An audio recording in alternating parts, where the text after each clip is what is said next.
I've been using this bad boy for the past 5 months now. This is my M1 MacBook Pro 14-inch model, and I've absolutely no regrets.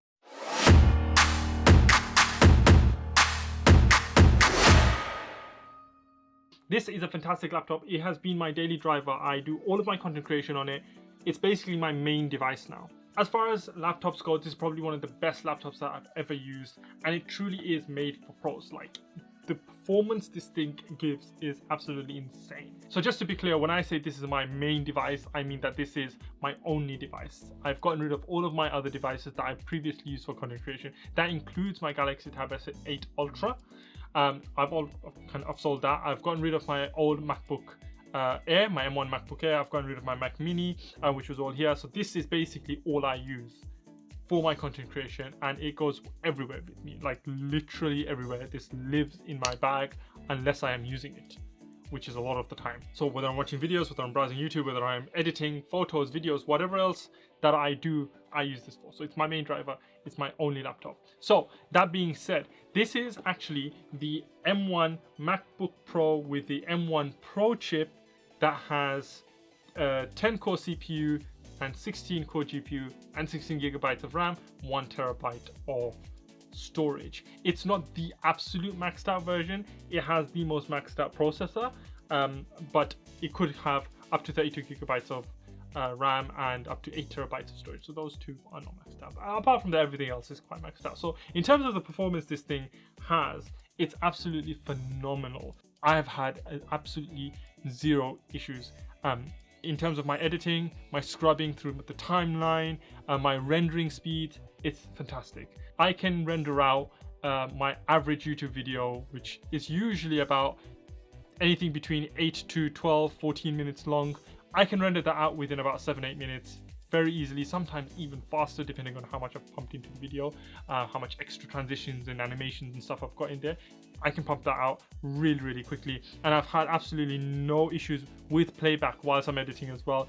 You know, very rarely have I had to use proxy mediums with it. And I've actually also tried editing 8K raw footage from the Canon EOS R5 on this, and I've played back and edited the footage, color graded it, rendered it out, no problems whatsoever. Given the fact that it was a very short clip, a couple of minutes long, still, that being said, the fact that it can handle 8K raw editing is phenomenal. And another thing in terms of kind of related to performance is the SSD speeds that this thing has. Something that massively helps your workflow is when you're able to transfer your files onto the laptop within minutes, within seconds sometimes.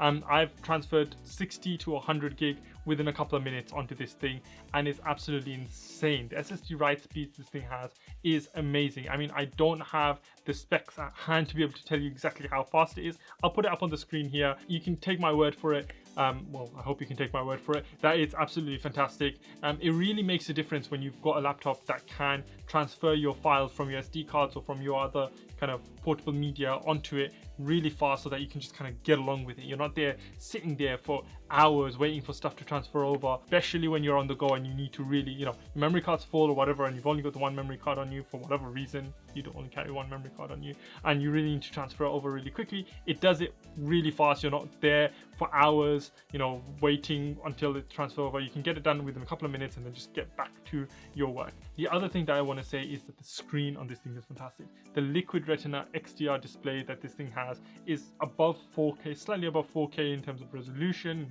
kind of the dimensions, and it's amazing. Crisp colors, really good in terms of color accuracy. It's really great, especially if you're going to be doing stuff like color grading or, you know, photo editing. Playback on it is fantastic, so when you're watching stuff, it's really good quality. It's got 1000 nits of brightness.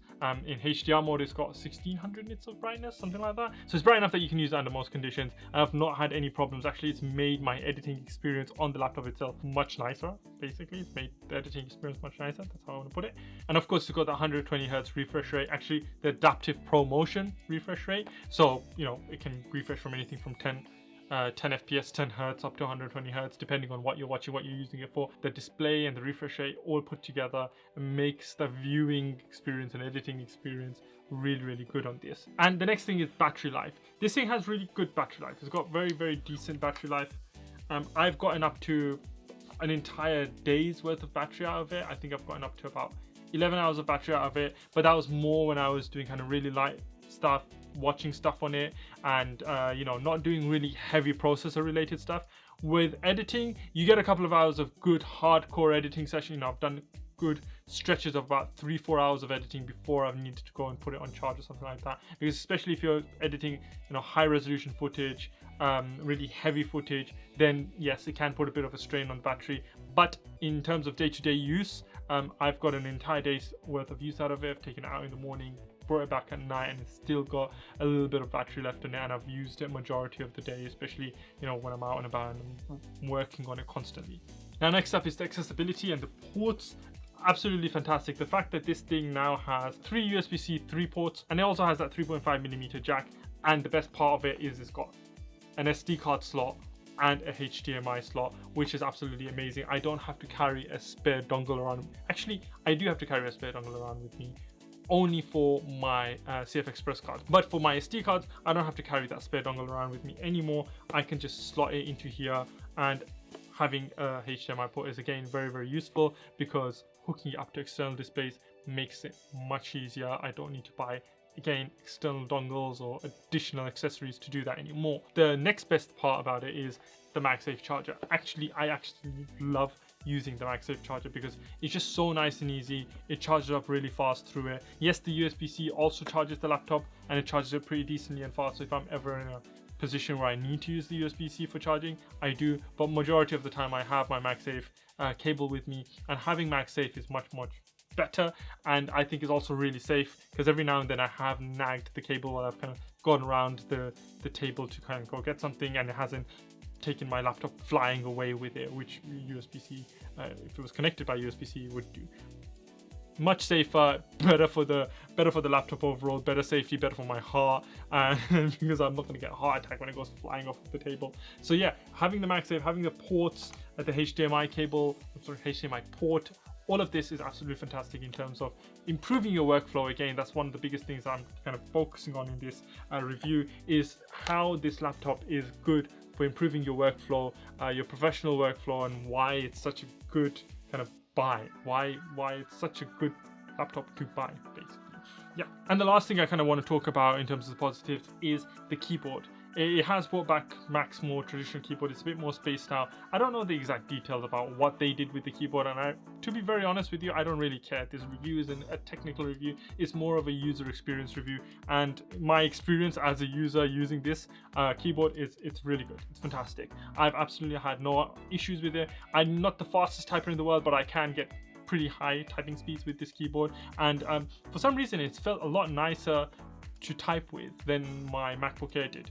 I generally have never really been a massive fan of the Mac keyboards, but I've not had that issue with this laptop. Like, the keyboard on this laptop has actually been really nice to use, and I found it quite comfortable and easy to type on, and there's plenty of space below the keyboard to rest your palms on, despite the trackpad being big. Overall, I've had absolutely no issues. It's a fantastic keyboard, especially if you're going to be using it for a lot of keyboard shortcuts, typing stuff, writing essays, whatever else it is you're going to be doing with it for your professional work. The keyboard is good. Let's just put it that way. Now, the one thing that everybody has criticized about the new Mac laptops is the notch. Now, I do have some issue with it. So it does hide away icons in the menu bar if you've got too many icons there, or if you've got a program open which has other kind of options on the menu. It does hide some of your icons from the right hand side away. It does kind of get in the way a little bit. I can see the purpose of the notch, and I can see that, you know, Apple with their notch has, you know, it has its good uses. It's got the camera in there and stuff like that, but I think you could have just fit that in like you did in your old laptops, and it would have been absolutely fine. So the notch does get in the way, but for the most part, I sometimes don't even notice it, because especially if you're watching stuff, it's completely hidden away. If you are using it for your editing and whatnot, you know, your screen still maximizes to the full screen, and the area of the notch in the menu bar is still kind of there and usable. So the notch is a bit annoying. It's not deal breaker enough for me to criticize it massively. So yeah, now overall, like I said, this laptop is an absolute beast of a machine. Now, would I recommend anybody and everybody to buy this? Absolutely not. It kind of goes back to what I said in my review of the Galaxy Tab S8 Ultra. These kind of devices, these kind of professional grade devices, what they call pro devices, are aimed at a certain market of people, not at everybody.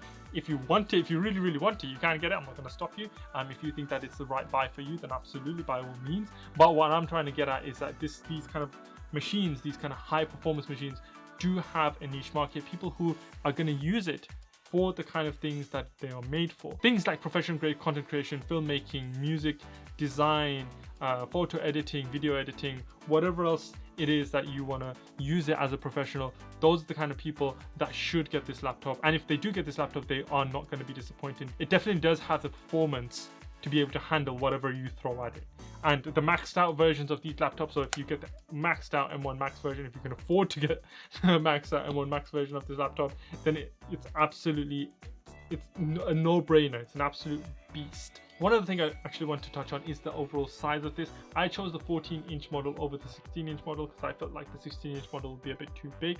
I don't necessarily regret that choice because having this and the 14 inches is actually really nice and portable, but sometimes I do wish that I had the 16-inch screen. It still is bigger than the 13-inch MacBook, so it does give you more screen real estate if you're going to be doing things like video editing or just kind of watching stuff on a slightly bigger screen. But I think 14 inches is more than big enough. It is able to fit into my bag very nice and easily. I think 16-inch would be a bit more heavier and bulkier to carry around. It's a little bit more awkward to use on things like a train or on your lap whilst you're out and about. You would want to set it on a desk or a table of some sort, whereas this, I can use it on my lap really easily. I can use it on those little flippy tables that you get on the back of a seat while you're sitting on a train going cross country. So it is convenient in that aspect, but I would sometimes miss the larger screen. So the kind of people that I wouldn't really recommend get this are uni students or just people who want to use it for browsing, because it makes absolutely no sense. If you're one of those people and you want a Mac,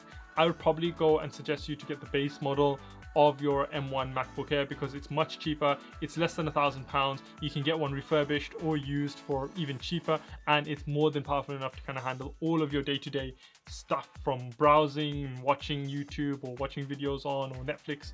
All of that stuff it handles absolutely perfectly. But if you're a professional and you want to get a more high-powered, professional grade laptop to do all of your professional work on, something that can handle all of the work without affecting your workflow, without causing you any problems, then this bad boy is definitely the one, or one of the models, one of the upgrades of this version.